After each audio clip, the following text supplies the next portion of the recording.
皆さんこんにちは。日本語教師のココナです。4月になりました。日本は桜が咲いてとても綺麗です。この4月に入学する方、入学おめでとうございます。日本の学校は4月に始まり3月に終わります。3月に卒業式、4月に入学式があったり、クラスが変わったりするので、3月から4月は出会いと別れの季節とよく言われます。日本にいらっしゃる方は新しい出会いがありましたか？今回は日本の学校の大まかな体系について話しながら、学校に関する言葉を紹介していきます。以前作成した小学校についての動画の言葉をたくさん使うので、ぜひそちらもご覧ください。1年は1月から12月までですが、日本では1つの学年は4月に始まり3月に終わります。これを学校年度と言います。例えば学校の2026年度といえば、2026年4月から2027年3月までです。新しい年度が始まる4月を新年度と言います。私は大学生の時、アメリカに交換留学をしたのですが、その時アメリカでは8月から新年度が始まったので、私は日本の大学の途中でアメリカに行きました。その時初めて4月始まりは世界共通じゃないんだと知りました。また私が働いている日本語学校の留学生の履歴書を見ると、入学する月は様々です。4月に始まるのが当たり前の私にとってはびっくりします。皆さんの国はどうですか？学校の年度は何月に始まりますか？次も国によって違ってびっくりしたことです。それは小中高、小学校、中学校、高校の区切り方です。日本では小学校6年、中学校3年、高校3年の633で区切り、全部で12年です。でも国によって5年、3年、4年の12年、6年、2年、4年の12年、10年と2年の12年などいろいろあります。これは日本語教師になって留学生に聞いて初めて知りました。633の区切り方だけではないと知ってびっくりしました。世界共通ではないと知って、日本語学校の授業で学校の話題が出たら、この日本の633の区切り方を留学生に説明するようにしています。日本では6歳の年に小学校に入学します。入学した学年を1年生と言います。6年間なので1年生から6年生まであります。中学校と高校は3年間なので1年生から3年生まであります。アメリカの映画を見ていると7年生という言葉が出てくることがあって、6年生までしか使ったことがない私にとっては7年生とこれまたびっくりします。小学校の前は幼稚園や保育園に通います。幼稚園は一般的に3歳の年に入園して3年間行きます。小学校、中学校へ行って高校を卒業した後は大学か専門学校に行くことが多いです。学校へ行かない人は就職して働きます。高校を卒業した時は18歳です。次は1年間の区切り方について。小中高では一般的に1年間を3つに区切ることが多いです。4月から7月を1学期、8月から12月を2学期、1月から3月を3学期と言います。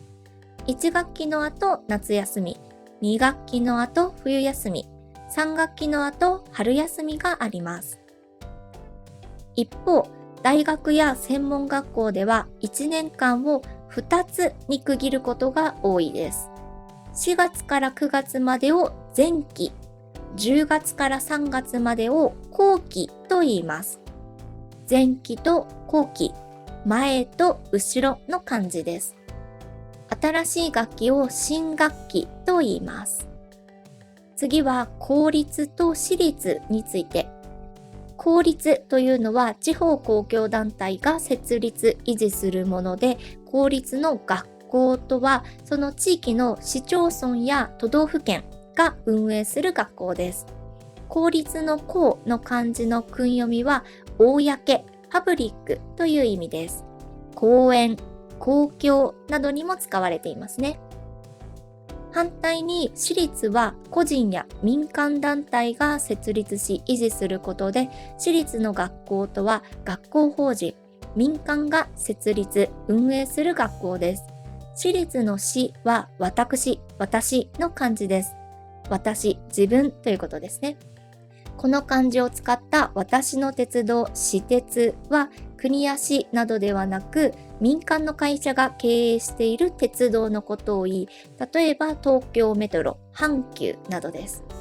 私の洋服、私服は会社や学校で決められた服ではない自分の服のことです。決められた服は制服と言います。日本の小学校は大体が公立です。公立の小学校の場合、制服はなく私服を着ます。私立の小学校に通う人は少ないですが、私立の場合、制服であることが多いようです。小学生のカバンはランドセルです。背中に背負って使用する丈夫なリュックのようなものです。これを6年間使います。このランドセルに教科書や筆箱などを入れますが、結構重いです。これを小さい子供が自分で背負うので本当にすごいと思います。そしてこのランドセルを背負って近くの小学校へ歩いて通学、学校へ通います。去年まで幼稚園に通っていた小さい子供が自分で通学します。今までは保護者、お父さん、お母さんと手をつないで歩いていたのに、小学生になったら自分で通学しなければなりません。これは他の国の方にとってはびっくりすることかもしれません。スクールバスに乗って行ったり、保護者が車で送り迎えするのが普通の国もありますよね。日本の小学校ではそれはないので、道路の車に気をつけながら通学しています。学校へ朝行くことを登校、学校から家に帰ることを下校と言いますが、登校、下校の時間には保護者や近所のお年寄りなどが黄色い旗を持って交差点や横断歩道に立っていることがあります。日本に住んでいる方は見たことがある方もいらっしゃると思います。子どもたちが交通事故に遭わないようにしています。このように近所の協力もあって日本の小学生は自分で通学しています。また私立の場合は近くに学校があるとは限らないので電車で通っている小学生もいます。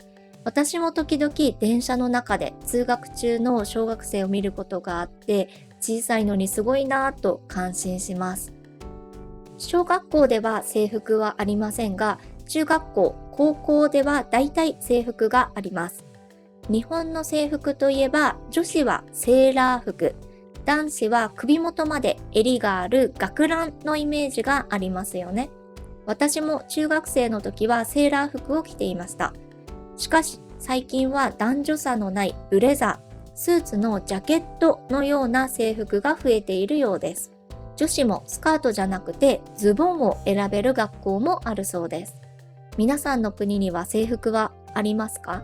制服にはどんな利点、いい点があると思いますか？毎日服を選ぶ必要がない、家庭の経済状況が服に現れにくいので勉強に集中できるなどと言われています。皆さんは制服についてどう思いますか？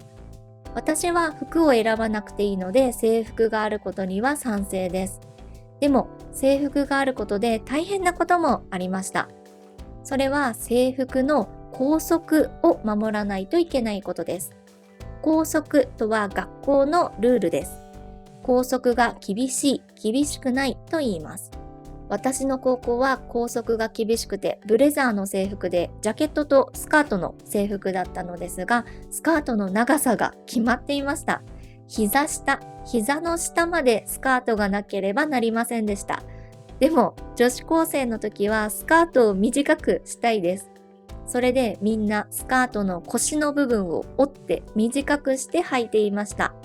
そうしたら先生からこらと怒られるので、先生にバレないように短くして履いていました。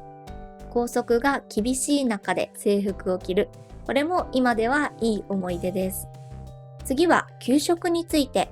日本の学校といえば給食ですよね。アニメやドラマでもよく出てきますが、給食がない国の方には興味深いと思います。大体の小学校、中学校では給食があります。給食の中身はお米、パン、麺などの主食とおかずがあり、飲み物は牛乳であることが多いです。毎日様々なメニューが出て、学生にとって給食は楽しみな時間です。カレー、ハンバーグ、焼きそばなどが人気のメニューです。では、給食を食べるまでの流れを説明します。学校に調理場がある場合はそこで、ない場合は給食センターというところで調理員さんたちが大きな調理具を使って作ります。給食センターで作る場合は複数の学校の分を作るので、1万人分以上の大量の給食を作ることもあるそうです。作った後はクラスごとに分けた大きな鍋などが各学校に運ばれます。そしてここからは学生が準備をします。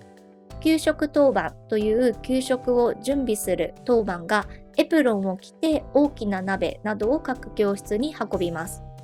そしてお皿にご飯やおかずをついで、それを学生が取っていくという流れです。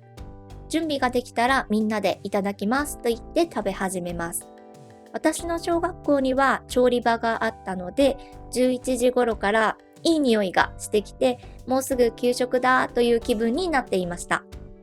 時々ゼリーやケーキなどデザートが出ることがあって、出た時はとても嬉しかったです。欠席、休みの学生がいる場合はゼリーなどは余るので、欲しい人でじゃんけんをして勝った人がそれをもらうことができました。勝った、負けたなど盛り上がるイベントです。こういうのも含めて給食はいい思い出です。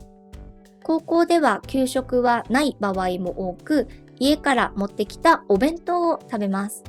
お弁当がない場合は売店でおにぎりやパンを買ったり、学生食堂、略して学食で食べます。お昼ご飯の時間になったら急いで売店に行って人気のパンを手に入れるというアニメの場面を見たことがある方も多いと思いますが、あれは本当です。私もチャイムが鳴ったら売店へ走って人気の焼きそばパンをゲットしていました。出遅れると売り切れになって悲しかったこともあります。これも今思えばいい思い出です。小学校、中学校までは近所の公立の学校に通うのが一般的ですが、高校からはエリアが広がり、自転車や電車でも通うようになります。高校、大学は公立だけでなく、私立の学校もたくさんあるので、公立、私立の中から自分が行きたいところを選んで受験、試験を受けます。私立の方が学費が高いです。地域によって違いますが、私の場合は高校は公立を受験し、受かったら公立へ、公立に落ちたら私立へ行く人が多かったです。大学の場合は行きたい私立の大学だけを受験するという人もたくさんいました。最後に掃除について。小学校の動画を作った時、学生が自分たちで掃除をする国は珍しいと知ってびっくりしました。清掃員が学校を掃除する国もあるんですね。日本では掃除の時間があって、教室、トイレ、廊下などをほうきで掃いたり、雑巾で床を拭いたりします。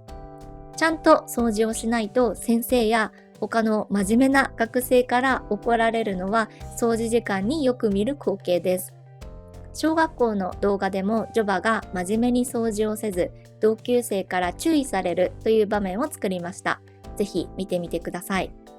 ということで、今回は日本の学校の大まかな体系について説明しました。皆さんの国と違う点はありましたか？日本では4月に新年度が始まり、入学式があったり、学年が一つ上がったりします。